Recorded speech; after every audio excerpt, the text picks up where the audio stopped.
Camila Cáceres, Ayelén Palomé, que finalmente, que ustedes hace mucho rato que están esperando acá para presentar este informe. ¿De qué vamos a estar hablando hoy? En realidad teníamos la idea de poder recorrer la vida y obra de varias poetas o poetisas, como prefieren ser llamadas algunas, uruguayas. Intentamos un poco esto de, por más de que sí se repasa las más conocidas, poder irnos también por aquellas que un poco han sido olvidadas con el paso del tiempo. Y bueno, si nos permite también el tiempo, poder pasar algunos de sus poemas. Entonces, habíamos pensado en arrancar con las pioneras de la poesía uruguaya.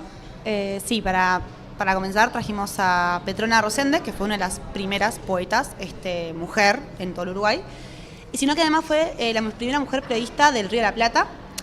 Nació en Montevideo y a sus 33 años acompañó a su marido en un exilio a Buenos Aires, un exilio político, donde publicó entre 1830 y 1831 18 números de La Alijaba, que es un periódico argentino. Primer periódico publicado por una mujer, dedicado a mujeres y a la reivindicación de sus derechos, en especial el derecho a la educación. Este mismo tenía como lema: no nos libraremos de las injusticias de los demás hombres cuando no existimos entre ellos. Cuando Rosende vuelve a Uruguay por razones de salud, deja el periódico y regresa a Montevideo, donde trabajó como maestra y directora de una escuela de niñas. Pero igualmente es la única mujer en ser publicada en el Paranaso Oriental, que es una antología de poética uruguaya, donde publicó sus primeros versos, apareciendo con 23 poemas, y dicen que fue reconocida como Safo Oriental o la 10ª musa, que así la llamaba Francisco Acuña Figueroa, que también apareció en esa antología poética. Y siguiendo un poquito esta línea de las primeras mujeres en lograr cosas, traímos a Virginia Brindis de Salas, que fue la primera escritora negra en Latinoamérica que logró publicar un libro de su autoría. Específicamente fue el libro Pergón de Marimorena de 1946, y posterior a ese también está 100 cárceles de amor del año 49, antes de su fallecimiento a una edad bastante precoz, y que también tuvo bastante relevancia dentro de lo que fue el espacio, tanto se puede decir artístico y activista afro de su época. También estuvo al frente de la revista Nuestra Raza y fue fundadora del Partido Autóctono Negro, que fue el primer y único partido negro de Uruguay. Pero su caso es medio triste porque sí que ha sido bastante olvidada con el paso del tiempo. Por lo general, yo por ejemplo no la conocía hasta que empezamos esta investigación, gracias a algunas antologías de poetas uruguayas. E incluso en su momento se dudó de su autoría y se adjudicó su obra a Julio Guadalupe. Muy feo, motivo por el cual, sí. Muy común esto, Y por ese motivo fue dejada fuera de las primeras antologías de poesías afrodescendientes de Uruguay, de Alberto Britos Serrat, que se cree que fue él quien inició este rumor porque le tenía recelos o envidia. Pero a pesar de esta olvido, sí que tuvo mucha influencia y reconocimiento en varios países por parte de los artistas y activistas negros. Incluso varias universidades la reconocieron, y sobre eso la premio Nobel Gabriela Mistral reconoció la influencia que tuvo Virginia entre los movimientos negros de Norteamérica. Qué bueno que a pesar de que acá se olvidó, en otros lugares se la reconoce, ¿no? Bueno, eso es algo que pasa mucho, que es, acá se olvida, pero en muchos países dejó bastante marca. Es el caso de ella. Contanos de su obra un poquito. Sí, en realidad se aleja bastante de sus contemporáneas, que solían ir por temas tanto de estilo como de temática más romanticistas y sentimentalistas. Ella más que nada su poesía lo usaba como un vehículo de lucha social en el que se escucha las voces de sus antepasados, el contexto en que ella iba creciendo con una fuerte carga social, y se la puede describir bastante como realista. Y nos gustaría traer, si puede ser, una canción de Patricia Robaina, que hizo un disco, Marimorena, dedicado al primer poemario de Brindis, y en específico nos gustaría traerles Testimonio Negro, un poema que es interpretado en este juego también de traer su voz a través de otras voces. Lo escuchamos. Tengo esta tarima, tengo esta camisa, tengo este chiripán, tengo este libro de misa, ya no puedo rezar. Tengo aquella galera de ferpa, tengo aquello levitón, y no usarlo, esta polilla. No ría usted, no ría usted.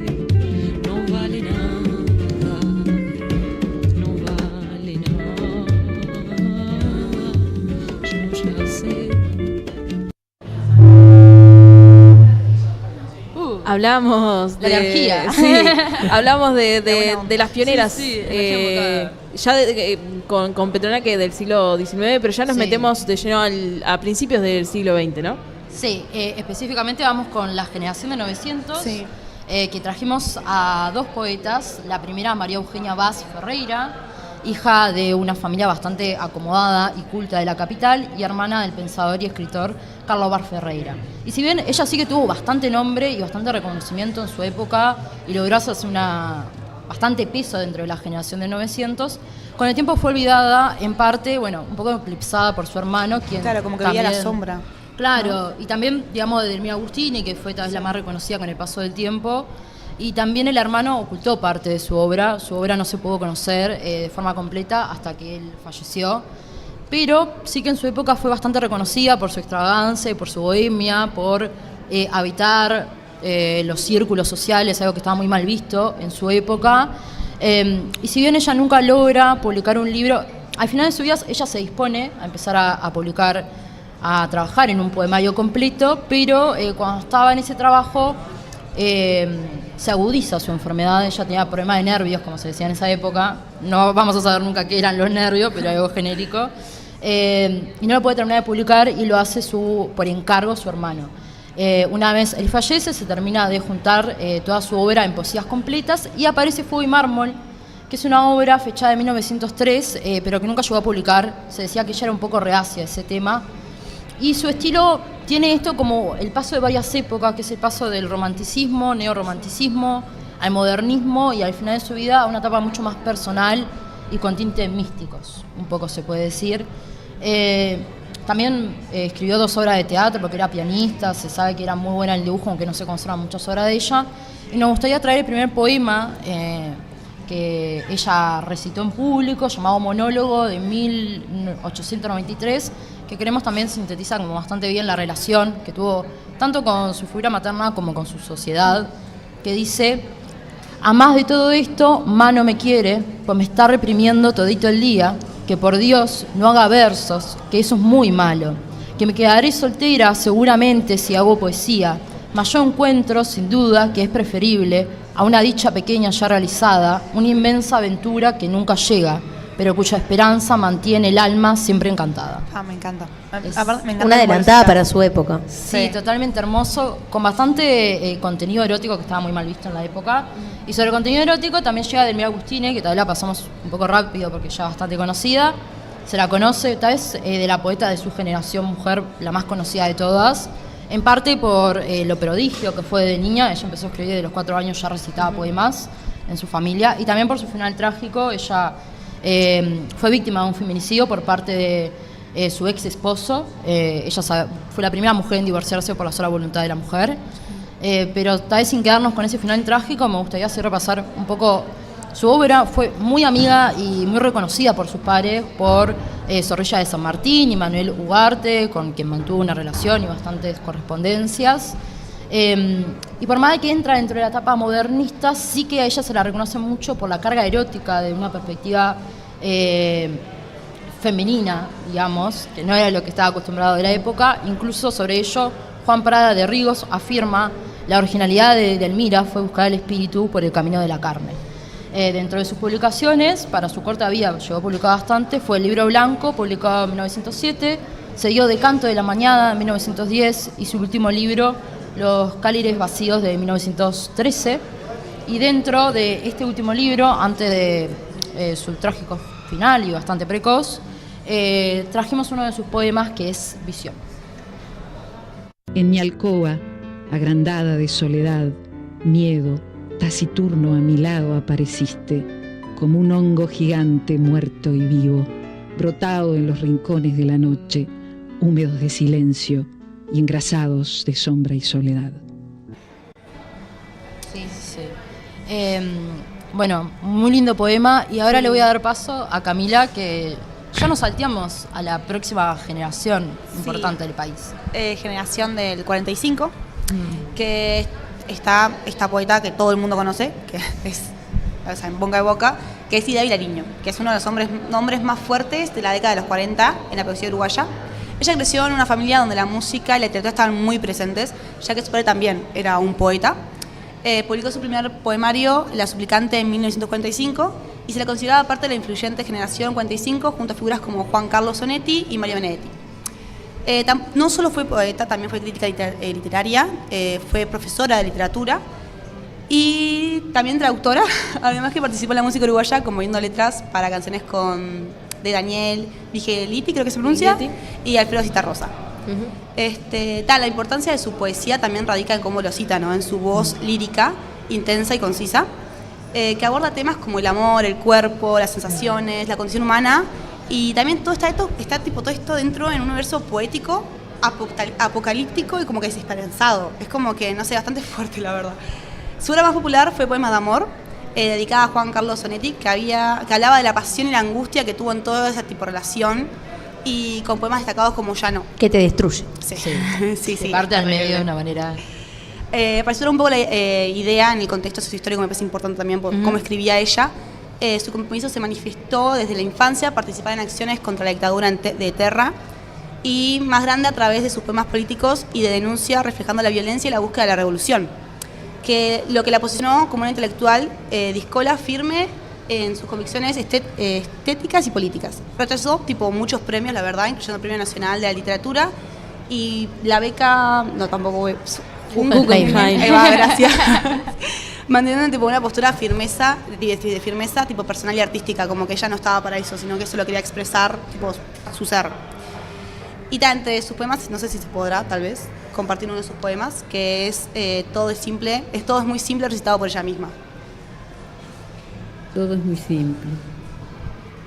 Todo es muy simple, mucho más simple, y sin embargo, aún así hay momentos en que es demasiado para mí, en que no entiendo, y no sé si reírme a carcajadas o si llorar de miedo, o estarme aquí sin llanto, sin risas, en silencio, asumiendo mi vida, mi tránsito, mi tiempo.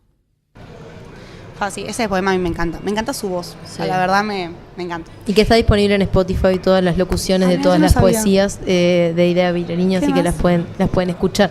Tenemos Siempre es dos un placer. autoras más relevantes de la época para mencionar. Sí, Amanda Berengue, que también perteneció a esta época, fue académica de honor en la Academia Nacional de Letras del Uruguay y esposa de José Pedro Díaz, y fue gracias a él por donde comenzó su trayectoria en la prensa de escribir y dirigir el sello de La Galeta. Después está su poesía más importante, es Quehaceres e Invenciones, y Por el Río recibe premio al Premio del Ministerio de Instrucción Pública, que ahí recibió un conocimiento nacional e internacional. Y tenemos a Ida Vitale también. Sí, que también es una de las poetisas más influyentes en el país, caracterizándose por poemas cortos, donde busca sentido en las palabras, jugando con lo sencillo pero profundo, destacando en sus obras La luz de esta memoria, con el cual se consideró como poeta de la generación del 45, y bueno... Es importante, sí. Representante del esencialismo Sí, re. es súper importante ella. Y ella estudió también, que me recostó encontrar esta información, que estudió en Humanidades y sus obras entran en la categoría de vanguardias de poesía esencialista, donde marcó la dictadura. En la dictadura se exilió a México y trabajó en la revista Vuelta. Y después cuando volvió fue maestra y también de literatura. Bien, y ahora pasamos entonces a poetas Actuales, actuales, sí. ¿no? Para ir cerrando. Que tenemos a Circe Maya, que nació acá en Uruguay, no, obviamente, que viviendo en Coquimbo toda su vida, junto a sus esposos e hijos, estudió filosofía en el IPA y en la Facultad de Humanidades, donde también participó en la fundación del primer centro de estudiantes, ejerció docencia de filosofía en secundaria y participó en el movimiento de Liberación Nacional de Tupamaros. Después... Bueno, ahí capaz que pasa, ¿no? Cuando ahora que vos decías que fue parte de los Tupamaros, ¿qué pasó en la dictadura? Sí, que arrestaron a su esposo y ahí fue donde más como que salió empezó a escribir a través de cuando arrestaron a su esposo. Fue destituida de su cargo, ¿no? En secundaria. Sí, la sacaron y se tuvo que ir, sí, es verdad. Y bueno. Sí, que aparte esto es algo mucho que pasa, cómo va influyendo el contexto social y la vida sí. en las obras de cada una de ellas, que es un poco lo que se va viendo a lo largo como de todas estas poetas. Ella de todas formas continúa escribiendo, ¿verdad? Sí, y traduciendo, preparando grupos de teatro, que era otra de sus grandes pasiones, en Tacuarembó, ¿no? Su lugar natal, hasta el comienzo de la pandemia en 2020, cuando abandonó nuestras actividades, y también en su página web afirma que hoy con 92 años continúa leyendo y a veces cantando junto a sus hijos y nietos y bisnietas. Hermoso. Sí, me encanta. hermoso, sí. Tremenda abuela. ¿Cuál es la conclusión, chiquillas, a la que llegaron en este informe? Bueno, cada una tiene su estilo personal, su vida, su obra ha sido más o menos reconocida, pero sí que encontramos como una especie de punto común entre ellas. El tiempo a veces fue más cruel o menos cruel con ellas, pero sí el intento de ser escuchadas en una sociedad que manda a las mujeres al silencio. Como que quieren poner la Sí. voz de la mujer y todo lo que todas sentimos a través de la poesía, ¿no? Que era la única Exacto, forma sí. que tenían también. Sí, por eso creemos que es importante traer también a las que no son tan recordadas y han Sí. sido muy olvidadas, porque en parte su voz también es nuestra voz y dentro de esos sentimientos que uno cree lejanos por la sociedad, se actualizan con el tiempo. Y que en siempre realidad son. marcaron mucho en la sociedad, solo que, bueno, Sí. por ser mujeres no se les retribuye esa importancia. Claro, sí. Qué lindo terminar así el programa de hoy porque empezamos hablando con esta pregunta de si existe la literatura feminista y bueno, terminamos con estas poetisas, así que Camila Cáceres, Ayelén Palomeque, muchas gracias por este informe. No, muchas gracias a ustedes.